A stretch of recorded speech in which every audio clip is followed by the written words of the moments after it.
বিশ্বাস, আশা ও ভালোবাসা মুমিনের জীবনের প্রধান বৈশিষ্ট্য। বিশ্বাসী, আশাবাদী, ভালোবাসায় পরিপূর্ণ মানুষ ব্যর্থ হয় না এবং হতাশাগ্রস্ত হয় না। হতাশা আসে ব্যর্থতা, গ্লানি থেকে। সাধারণত মানুষ প্রাপ্তিতে তৃপ্ত ও অপ্রাপ্তিতে অতৃপ্ত হয়। কুরআনুল কারিমে আল্লাহ তাআলা বলেন, আমি যখন মানুষকে নিয়ামত দান করি তখন সে মুখ ফিরিয়ে নেয় ও পাশ কাটিয়ে যায়। আর যদি কোনো অনিষ্ট তাকে স্পর্শ করে তখন সে হতাশা হয়ে পড়ে।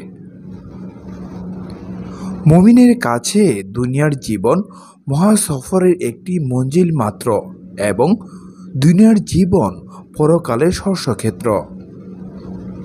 এখানকার সাময়িক সুখে মুমিন বিভোর ও বিমোহিত হন না এবং সাময়িক দুঃখ, কষ্ট, যন্ত্রণা, যাতনায় মুমিন বিচলিত হন না। মুমিন সর্বদা চূড়ান্ত লক্ষ্যপানে অবিচল থেকে দৃঢ় পদে অবিরাম চলতে থাকেন তার মহাযাত্রায়।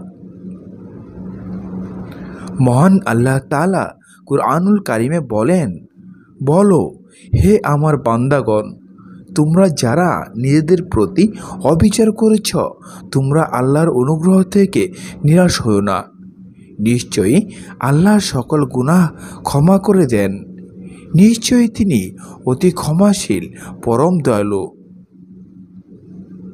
মুমিন কখনো ক্লেশে ক্লিষ্ট হয়ে শ্রান্ত হন না। তারা আল্লাহর উপর ভরসা করে ধৈর্য ধারণ করেন। মহান আল্লাহর পবিত্র বাণী, হে ঈমানদারগণ, তোমরা ধৈর্য ধারণ করো এবং দৃঢ়তা অবলম্বন করো আর আল্লাহকে ভয় করো যাতে তোমরা সফল হতে পারো। রজনীর শেষে যেমন প্রভাত আসে তেমনি দুঃখের পর সুখ আসে। কাজেই কোনো দুঃখে মুচড়ে পড়া মুমিনের সাজে না। মানুষ যত বড় পাপী হোক, আল্লাহকে ডাকলে আল্লাহ তার ডাকে সাড়া দেন। আপনি যত দুঃখ কষ্টের মধ্যে থাকুন না কেন, আল্লাহকে স্মরণ করুন, নিশ্চয় তিনি আপনার ডাকে সাড়া দেবেন। এটা আল্লাহর ওয়াদা, তিনি প্রতিশ্রুতির ব্যতিক্রম করেন না। এই বিষয়ে কুরআনুল কারিমে ঘোষণা করা হয়েছে, তোমাদের পালনকর্তা বলেন, তোমরা আমাকে ডাকো, আমি সাড়া দেব।